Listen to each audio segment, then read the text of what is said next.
Maybe say first of all, what Johnny was so say o man wo do Ghana dia. Eya yemfi adwene nsisu say ade bia enye no emma Ghana no enye de eye so eye. That is what I want you to think about. Na ade pa e ha yen eye the political aspect, divisions, the MPP, the NDC, and what political tones are about issues mo. And that is what is hindering our development. On the issues of Galamsey, maka ho asem. Na okaya some few weeks ago, me ne wo hwe how Galamsey no esi echo any award-winning journalist Erasto Sasare don ko twetwe nkomo kase fidie so emwo ma ye details miamia hodo pia wo kwa de Galamsey ye wo ho nya asem ketwa badanura me yemu aseme Jeff Fatu Sumaye bra behwe ade wo ha images no we eye konongo hayen meaning say it's no news say konongo Galamsey koso but the extent of damage a e ko de baby a ewura no ano edin se say de efiefie mu na ye a we say wono kra de say manfo ya wo mo mfa ho like on fa ho say bibi besi onsuro hwe emu akukuduro fun anipa no de be ye saade no na bra Facebook be hade we eye konongo ne mpotemu adan na wo no won se obi atu nsu a politank sisu ne ade a odidi ne djuma and enchai pe ye Galamsey enti ensuo no a esi ho no aka cho se water table no asase na se ho no ensuo ni twahia enti ni pe timpotemu ha no eye wo ha nko a na nanom ayade bi a mani age I believe say ejoso nananom atrankonwa ese ye ball mabaso konongo sorry nananom atrankonwa ese ye ball mabaso wo konongo ne mpotemu. I was happy to see nananom na motu a wo mutu ye efa eye Galamsey ya ekosom. This shows say enye ahemfuni nyina ene accept Galamsey wo mo empesua so ana wo masase so. It is clear say enya ahemfuni nyina and nananom a show say indeed wonom ani abre say wo munya wo mbeko and so the people are yede oman tumi oman yasrafo ne abambofo ahye wo nsase wo nhwame enko Galamsey ni mfiri wo no omo ada yeah enti nananom asori nti wo hwe nkosua ya ekura brante na wo ho na nkosua crate nananom afa snap ensuo na da ho no won ba bi omutu Galamsey ne nsutene na da ho na ba bi anana no gina no ohene ni gina no enchen pe ensuo na da ho na de na wo nse etene sa na nya yi wo ensuo na etene ko no ene wo mu gina nsuo ne nchen eye Galamsey na nananom se ye ba na na ye di nkosua ne snap edu de tie o mu kakra tie bra Facebook be radio mom omumra na mo mu ja mo ma na ba ko fa ba ye na ko kan trom Nhyira fan. Emretintin ye bra mu Galamsey no. Se munyai hwe wo ko no ha nyina mo se no. Ya bobo sum kase a wo ko no na pontua amane. Enu wa kire ya mamre se ye meye mansuo na e wo ba bia mo ye Galamsey ni nyina. Nhyira fan. Ye no e yo wuo amamre. Tina sumankwa wo hwa anani abre. Ye be ya mamre na se ewie na de pesi a kire bia no obi ama himfie mabo ya mane aha nti ni abansu a wa ha nyina ye bebu ensan ya mamre aye de wo se ye bia ye wia ye mpamo ma mo tna ho wo bam firi na kro wo ba ye na wo ye bia mu a ye wa ene wa wa sema ye wie na wo ye piao nananom mo ya de wo mu ni asrafo wo mu ni aprosifo a wo mo de bekun ba de omo so omo wo eye nananom tumi enti omo de snap eni nkosua ne be ya mamre omo ni kromu wo bosoma kasa eni wa kire se omo meye de omo be ye no nti wo a bibi be si a kire de enye omo asema because the odi soldier for ni prosifo beko no enko yie yede tumi na sha omo nsa no se omo mfa srafo de yi we kromu pe wo nya se bia omo hye kire wo kromu pe behwe ba bia wo wo de bra Facebook behwe ade and omo didi kura ma na duru obi down emebe ye ntokwa behwe another one na ye tuma mento ugoda watu nya watu webi mimi say ugoda watu nya watu webi master ugoda watu nya watu webi ugoda tuma ya we wasi bi wasi asi ho bi abro sai kadi amoya no wo wo bi abro sai watu ugoda tu wasi webi Ejuba Facebook we eye de ekoso okonongo na nanom akonju hwa na nani abre omo nan sisi fam krankosua ne snap se omo yesa amamre no na obi a obeko obi a be na mempa ibode se curse we nya adwuma. That's my prayer say enya adwuma na omo a ete ho a edi just chemicals idi ye Galamsey hwe community eben feel manfo atusuo ombenom ebetena ko ensuo no mo ye Galamsey enti mempa ibone se nananom ade a omayi enya adwuma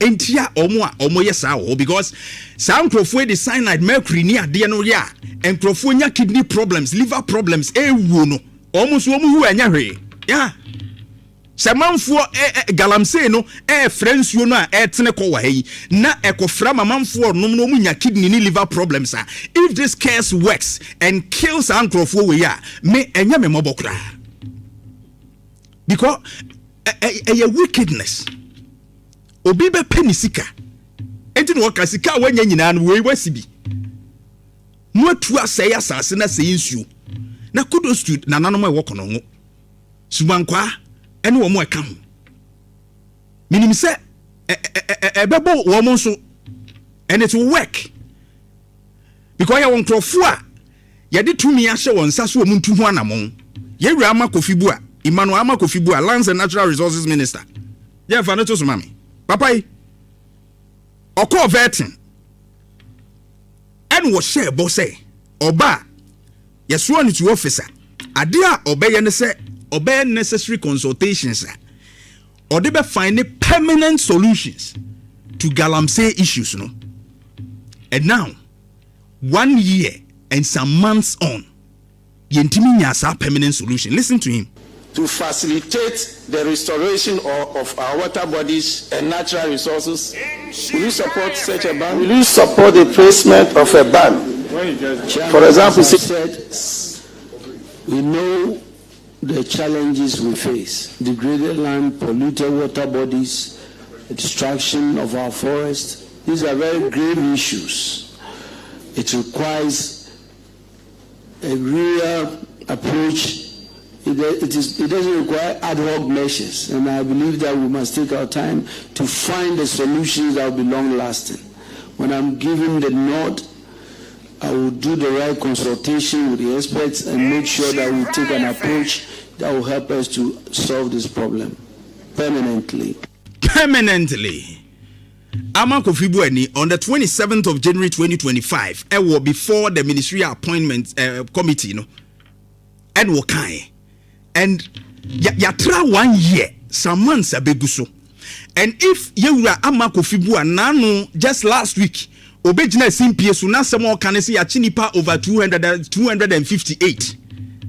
And what they justify say, and no any solution there, then I'm afraid Mr. Emmanuel Armah-Buah wa faili. If the Obeka last week in say, Chia watching for 258 suspects no in 6 months. The permanent solution I can was them there. And no the nanka kufuado ye successful dada because omo chichin krofo bebre. Omo chichin krofo bebre. And those people who have been arrested cry nya omo kra no omo hu hia. Omo aye chi omo nya omo no omo hu hia.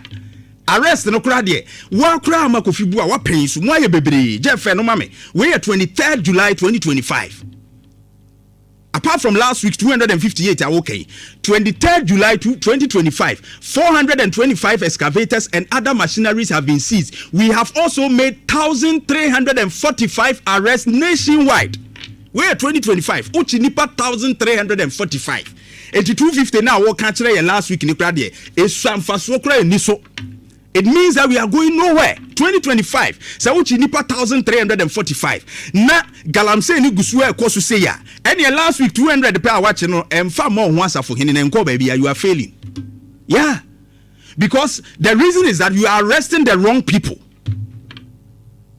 Nhyira, Buah, you are arresting the wrong people. Because Mampeni John Dramani Mama Kai, or try with the right people, let's see a chiom. Mampeni na ne kan you 2024 or Kasen Grofubi Nessi a chiom. Now, boys, ya almost a big kakran woman pedia. Woman said they knew a woman here, so they are near Cochum. Mampeni John Dramani Mama Jeze, and Fasubi and Womoso. So many air focus with the Galamsey and Uncle Baby at you know. Do stick to your promise to keep having such events. My question: if you win in December, do you still intend to grant an amnesty to the repentant Galamseyers? Will I still give amnesty to people convicted for Galamsey? And my answer is yes. Because those who are in prison for Galamsey are not the actual perpetrators of Galamsey. The big kingpins are not in prison. Those who are in prison are the small boys that they employ to work on their Galamsey concessions. And so they are victims of circumstances. And so if we are coming with a new fight against Galamsey, let's start by giving them amnesty. Let's bring them out, reform them, and do the things that will make them not go and do what they've done again. If somebody must be in prison, it's those district chief executives and ministers and others who are doing the Galamsey. And you what? Mampeni say, Armah-Buah. Se wo penkrofobia choma nye 258 if we win. Any 1,000 something now 2025. They are not the people. I say chomo.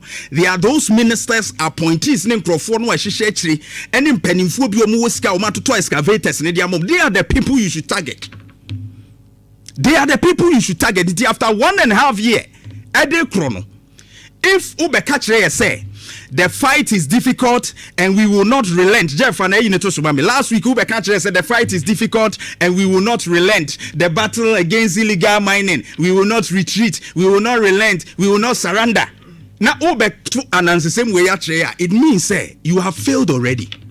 The target of arrest no krano and shut down koye.